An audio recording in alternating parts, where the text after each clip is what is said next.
Si vous avez déjà utilisé des widgets pour votre espace Notion en allant sur les sites qui vous permettaient d'ajouter ces éléments interactifs dans vos pages, sachez que cette époque est révolue et maintenant vous n'en avez plus besoin. Vous pouvez créer les vôtres sur mesure grâce au bloc HTML dans Notion. Dans cette vidéo, je vais vous montrer comment générer vos propres widgets sur mesure avec l'IA, avec 5 exemples que je trouve très sympas à créer. Et si vous voulez récupérer ces widgets que je vais créer pendant la vidéo pour les mettre sur votre espace Notion, je vous mets un lien en description pour dupliquer ma page gratuitement via la marketplace de Notion. Sur ce, passons directement sur Notion pour commencer avec un premier widget, un compte à rebours. Et nous voilà sur notre page Notion sur laquelle on va créer le compte à rebours avant une certaine date. Le compte à rebours, du coup, le principe c'est que on a un événement ou quelque chose qu'on attend à un moment précis et on va mettre un compteur qui défile jusque la date, jusqu'à l'heure précise de l'événement. On va faire un petit exemple avec un voyage fictif qu'on va faire aux États-Unis. Vous allez voir que je vais pouvoir lui donner du détail pour qu'il puisse me créer ce compte à rebours. Donc je vais utiliser le bloc HTML qui se trouve ici et quand je clique dessus j'ai deux choix. Soit je charge un fichier HTML que peut-être que j'ai codé moi-même, soit que j'ai demandé à une autre IA que Notion de créer pour moi. Soit je peux utiliser en dessous l'IA de Notion directement qui est intégrée pour lui faire mon prompt. Donc ma demande précise de ce qu'il doit faire pour moi. Il y a plusieurs modèles qui existent qui sont très sympas mais je vais pas les utiliser là parce que ça ne correspond pas à ma demande précise. Je vais plutôt cliquer en dessous pour décrire mon idée. C'est ici que vraiment je vais lui détailler tout ce que je veux qu'il fasse dans ce bloc interactif, dans ce widget. Pour info, en dessous, vous pouvez sélectionner les différents modèles IA qui sont disponibles pour la génération de blocs HTML. Par défaut, au moment où je tourne la vidéo, c'est GPT 5.5, qu'honnêtement je trouve très bien pour générer des blocs HTML, mais vous pouvez aussi utiliser des modèles de Claude qui sont dispo juste en dessous. Donc je vais commencer à lui dicter ce que je veux et je vais utiliser Whisperflow pour le dire à l'oral.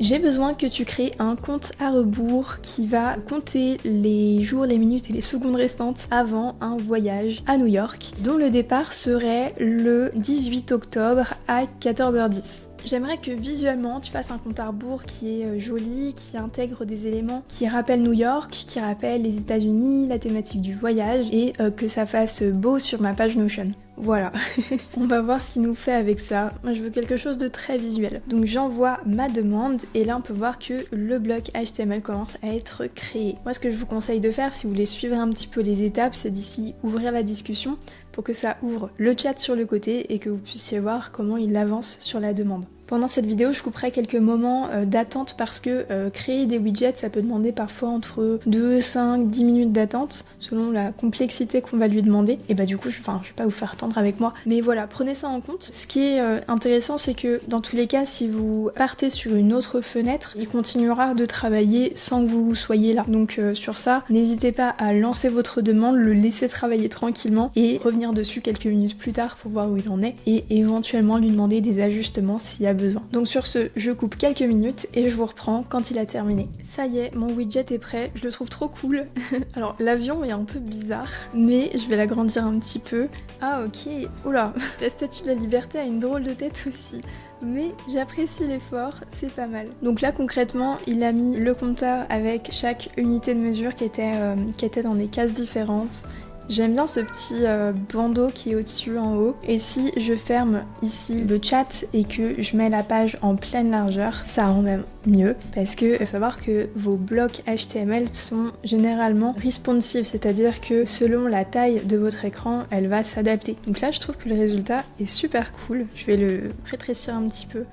J'avoue qu'il y a certains éléments qui ont des drôles de tête, mais on peut pas leur en vouloir parce que je leur ai pas non plus fourni d'éléments visuels non plus. Mais en tout cas c'est chouette, ça fait un peu carte postale et j'avoue que ça me plaît bien. Donc mon départ au 18 octobre 14h10 et dans 87 jours et un peu moins de 24 heures. Ça c'est notre premier widget que je trouve vraiment sympa. On va passer au deuxième sur lequel je vous ferai une vidéo dédiée sur lequel on ira un petit peu plus loin, mais ça c'est une utilisation que je trouve très sympa dans Notion. Il s'agit de faire un Pomodoro, un système de Pomodoro pour se concentrer. Le Pomodoro, c'est quoi? En gros, le concept, c'est de créer une sorte de minuteur sur lequel vous allez créer des périodes de focus, donc de concentration, et les minuteurs vont se lancer à la suite. Donc par exemple, vous allez faire un bloc de 25 minutes de concentration, puis 5 minutes de pause, puis 25 minutes de concentration, puis 5 minutes de pause, etc. C'est un cycle qui se répète. Et donc moi, ce que je veux comme bloc HTML, c'est de faire un Pomodoro. Comme ça, je vais pouvoir directement dans ma page Notion lancer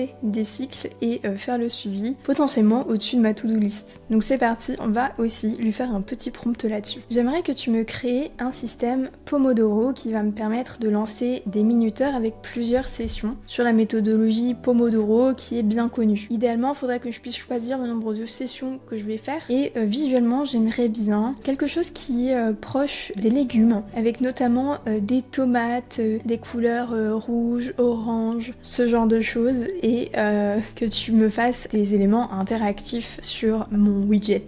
Voilà, ça va être peut-être un petit peu what the fuck comme résultat avec ce truc des légumes et les tomates. En fait, le Pomodoro, ça vient de tomates parce que il y a ce minuteur qui est très connu, qui est une petite tomate qui est en deux parties et qu'on va lancer. C'est plutôt pour la cuisine, et une fois que le minuteur a terminé avec ce petit objet, et bien ça fait du bruit. Donc c'est à peu près ça, en tout cas, l'inspiration du Pomodoro. Voilà, c'est comme ici un minuteur vraiment. Donc je vais ouvrir ici aussi la discussion, je vais le regarder un peu travailler. Ce qui est intéressant, si je peux rajouter même quelques petites choses par rapport au widget d'avant, c'est qu'en fait maintenant, Notion a des capacités d'activer des compétences de design. C'est pour ça que sur mon widget d'avant, il a essayé de me faire un avion et une statue de la liberté qui sont un peu bizarres, mais c'est parce qu'il est en capacité d'assembler des éléments. Et bon, pour le moment, il est pas fou, mais c'est déjà pas mal pour une première version, et vu que ça vient d'arriver, je suis certaine que ça va largement s'améliorer prochainement. Bon, je le laisse travailler encore quelques minutes en autonomie, et comme ça je vous reprends juste après. Ok, ma tomate est prête, et c'est pas trop mal. Il a même fait un petit dégradé sur la tomate pour que ce soit sympa. Je vais l'agrandir un petit peu. N'hésitez pas, si vous voulez que ce soit plus petit, évidemment, dans votre page, de lui dire qu'il faut que ce soit compact. Mais c'est très sympa. Donc je clique pour interagir, et du coup je vais pouvoir mettre focus, pause longue, ah oui, ok. Ce qui me permet de sélectionner ce qui est en cours là sur ma tomate et combien je fais de sessions, etc. Je vais pouvoir le choisir aussi. Mon focus, disons que c'est 30 minutes, et la pause longue est de 20 minutes, ce qui va normalement, j'imagine, recalibrer, voilà, le compteur là-dessus. Donc la pause, c'est une carotte, et la pause longue, c'est une orange apparemment. Très bien, ça me va. Et pour vous faire la petite démo, du coup, quand je clique sur lancer, eh bien ça me lance le minuteur. Donc concrètement, quand j'utilise cette méthode Pomodoro, dès lors que je lance le compteur en mode focus, c'est le moment où je me mets à être hyper concentrée, à enchaîner ma to-do list, etc., etc.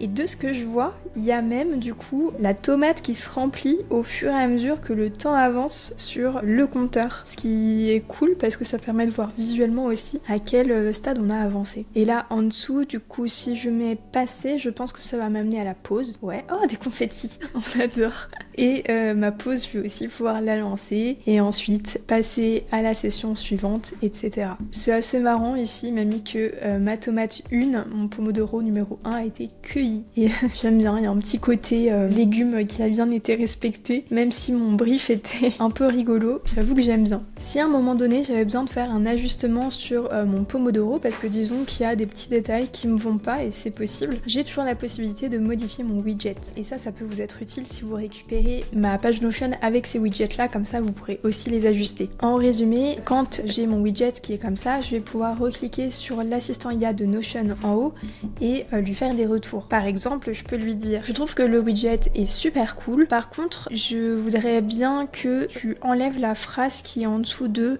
un focus mur à point, parce que je trouve que ça n'apporte pas grand chose. Également, dans le plan de session, j'aimerais bien que tu fasses apparaître aussi des pauses. Voilà, c'est des petits détails que je demande de changer sur l'interface, et j'ai totalement la capacité de le faire, donc je lui envoie ma requête. Faut juste savoir que quand le bloc se met à jour, comme par exemple ici, il va le mettre à jour parce que je lui ai demandé de changer des choses, les interactions que vous avez en cours avec vont être réinitialisées. Donc là, au moment où il remplacera cette version par la nouvelle, mon Pomodoro sera totalement réinitialisé. Donc voilà, c'est juste un petit détail à prendre en compte quand vous mettez à jour vos blocs HTML. Il a bientôt fini, ok, on est bon. Du coup, j'ai bien la phrase qui a disparu et la pause courte apparaît bien du coup dans le plan de session. Bon, maintenant c'est un peu déséquilibré, du coup la tomate a quand même beaucoup de vide, mais au moins il a respecté les nouvelles demandes que j'avais et c'était le principal.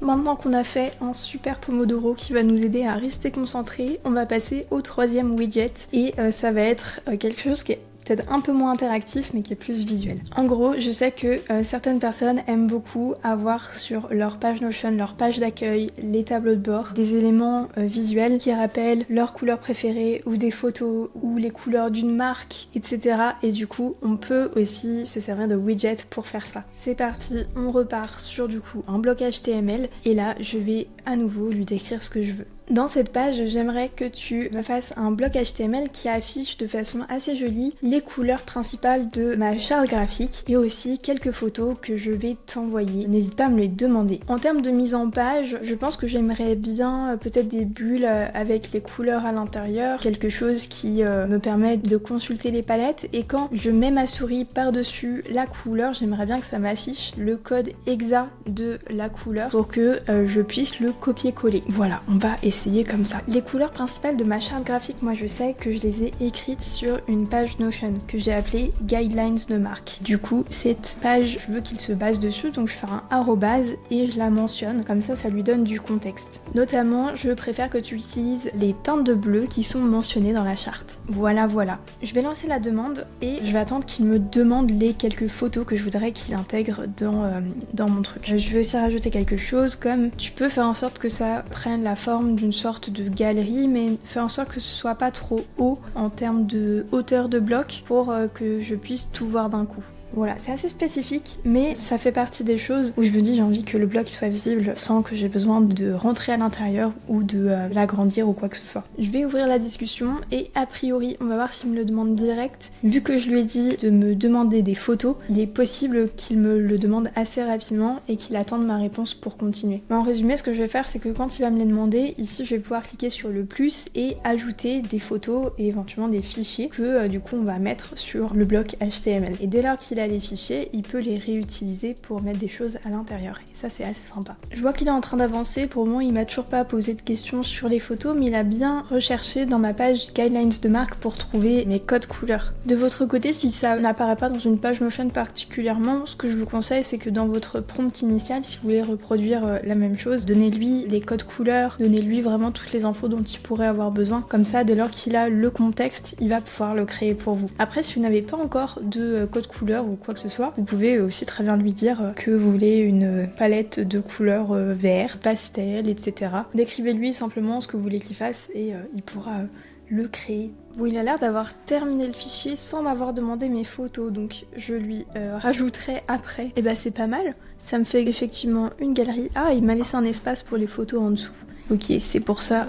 D'accord, bon c'est pas mal. Je vais lui donner du coup pour qu'il les remplisse. Et du coup, ici j'ai mes couleurs et si je clique, ça me les copie. Attendez, est-ce que ça marche vraiment ? Oui, ah c'est cool. Ok, j'aime bien. Bon, je vais lui donner mes photos comme ça, il pourra les rajouter et ce sera très bien. Je lui ai donné une photo de ma Notion Face, une photo de ma super tasse Talk to my agent, parle à mon agent, qui est un classique. Et je lui ai donné une photo de moi dans les bureaux de Notion, que je trouvais plutôt chouette. Voici mes photos, je te laisse les intégrer. La première, il faudrait la mettre certainement en format carré, donc dans la première photo. Et les deux autres sont en format horizontal, donc tu peux les mettre dans les deux autres cases. Une fois que tu as terminé, je pense qu'il faut enlever la partie repère rapide qui n'est pas très utile. Hop, je lance, je lui donne toutes les ressources dont il a besoin et puis mon blog sera prêt. J'avoue qu'il est très pratique. Je pense que si vous avez un calendrier éditorial ou que vous créez du contenu sur Canva, ce genre de choses, ou que vous faites une page Notion avec votre charte graphique, ça fait partie des choses qui peuvent être vraiment hyper utiles. Comme ça, vous pouvez retrouver très facilement vos codes couleurs et du coup les copier-coller grâce à cette super fonctionnalité de saisie du code, si on peut appeler ça comme ça. Je vais le laisser mouliner un petit peu sur mes photos et après on aura terminé pour ce troisième widget. Ok, alors il a mis les photos, j'avoue que j'aime pas forcément trop comment il les a intégrées à l'intérieur, mais je vais pouvoir faire éventuellement quelques ajustements à nouveau dans mes instructions, parce que là du coup j'ai parlé de format carré, ça a dû le perturber un petit peu. Et sur ce point là, si jamais il y a des choses qui ne vous conviennent pas, vraiment n'hésitez pas à demander des rectifications pour que ça colle à votre demande. Précisez simplement quelle partie spécifique est-ce que vous n'aimez pas et comment il doit la refaire, comme ça il va recréer la partie en question. Bon, il me les a réarrangés et sans les couper cette fois-ci. J'avoue qu'il y a une bulle un peu bizarre encore derrière, mais le résultat me va bien et c'est assez bien pour que je mette ça. D'ailleurs, dans notre page guidelines de marque, je vais totalement le bouger là-bas pour qu'il apparaisse aussi dans notre page qui regroupe nos codes couleurs. Allez, je vous propose qu'on passe du coup au quatrième widget. Notamment dans ma page Notion, je vais lui demander de me créer un petit tableau blanc sur lequel je vais pouvoir gribouiller avec un crayon et sur lequel je veux pouvoir apposer des stickers du logo Notion. C'est un peu spécifique aussi, mais je vais lui demander, déjà le tableau blanc, j'en suis sûre qu'il est très capable de le faire, mais le sticker Notion, on va voir ce qu'il nous en dit. Dans cette page, j'ai besoin que tu me crées un tableau blanc dans lequel je peux gribouiller avec des outils de crayon dont je peux changer les couleurs. Je peux mettre les couleurs assez classiques et du coup j'aimerais un crayon et une gomme. Et j'ai une petite demande spécifique, c'est que j'aimerais bien avoir la possibilité de mettre des petits stickers Notion sur mon tableau blanc avec le logo de l'outil. Comme ça, je vais pouvoir mettre des logos Notion partout dans mes dessins. Voilà. Je lui envoie et on est parti pour ce nouveau widget, le tableau blanc. J'ai juste un petit doute de est-ce qu'il va bien respecter le logo Notion. Sinon, je pourrais toujours faire comme la technique d'avant, c'est-à-dire lui envoyer dans les fichiers, dans la conversation pour qu'il le fasse bien. Mais je pense que du premier coup, il va pas vraiment le récupérer, il va sûrement réessayer de l'assembler. On va voir le résultat. Et voilà, notre tableau blanc est prêt. On va l'agrandir un petit peu pour avoir plus de place pour dessiner finalement. Et en cliquant dessus, j'ai du coup bien mon crayon, ma gomme, mes couleurs. Je peux même ajuster la taille du crayon, ce qui est plutôt chouette. Je vais écrire bonjour en anglais. Je vais écrire hello sur mon tableau blanc. Et j'ai mon sticker Notion. Alors, à quoi ça va ressembler ? Voilà, bon je m'en doutais, c'est pas le vrai logo.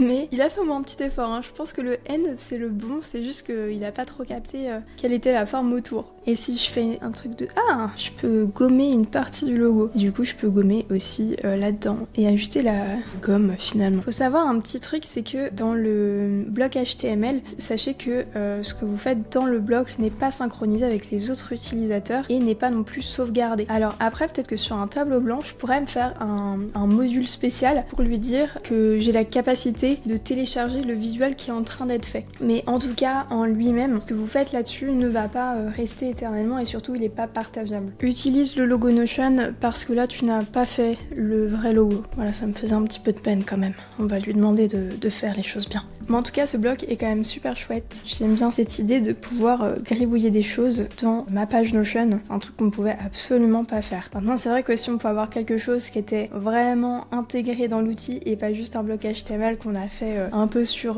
mesure comme ça et qui est pas du coup synchronisé, c'est vrai que ce serait toujours mieux. Et là par exemple, quand je vous disais tout à l'heure que quand vous faites une mise à jour, ça modifie vraiment tout ce qui est en cours sur votre bloc HTML, vous allez voir que mon petit hello et ma fleur vont aussi disparaître malheureusement pour mettre à jour le bloc. Voilà, il a fini, on a dû dire adieu à notre logo. Par contre maintenant c'est un vrai logo Notion qui est là-dessus. Alors après, est-ce que je peux le mettre plus grand ? Ah oui, je peux. Ok, j'aime bien.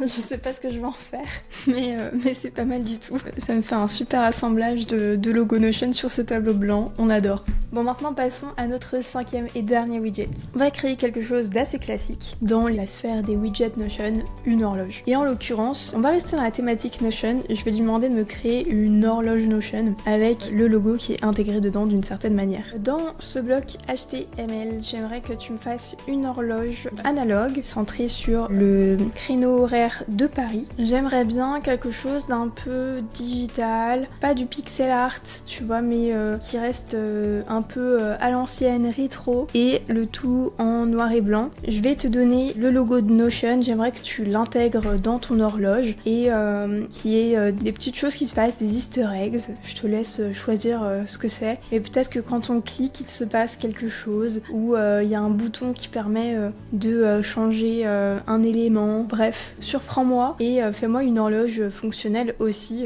évidemment. Je ne sais pas ce qu'il va me faire. Le résultat ne sera peut-être pas très prédictible. On va découvrir ça ensemble dans quelques minutes. Bon, le résultat est très surprenant, comme mon prompt finalement l'indiquait. Je vais lui demander des petites modifications, mais on va voir quelles sont les petites choses interactives qu'il me réserve quand je clique dessus. Plein de petits Notion qui apparaissent. Changer le cadran, mode radar, mode nuit, mode archive, ok. La minute secrète. Ah ok, c'est quand je clique au milieu. D'accord. Je te donne le logo de Notion, mais aussi je suis pas très fan du fait que tu aies une horloge, vraiment horloge. Je préfère que tu gardes juste des chiffres comme tu as fait en dessous du titre horloge analogique. Également, c'est une très bonne idée de mettre la date et l'heure. Je pense que faut pas que tu répètes l'heure 2 fois cependant, mais que tu mettes juste la date, en vrai c'est une bonne idée. Bon, je vais lui donner le logo de Notion en espérant qu'il fasse un peu mieux. Encore une fois, je le répète, mais si vous récupérez ces widgets que je vous propose, moi je veux un style comme ça avec du noir et blanc, quelque chose de très simple, un peu épuré, le logo de Notion. Évidemment, vous pouvez envoyer votre logo à vous pouvez envoyer vos propres couleurs, vous pouvez juste lui écrire, si vous réutilisez en tout cas mon horloge ou d'autres, mais les couleurs en bleu. Voilà, ça peut être aussi simple que ça. Moi je fais souvent des prompts qui sont un petit peu longs parce qu'en plus je les dicte, donc c'est plus facile, mais vous pouvez, une fois que le truc principal est posé, juste lui envoyer des petites requêtes comme ça marche aussi très bien. Bah voilà. Bah super.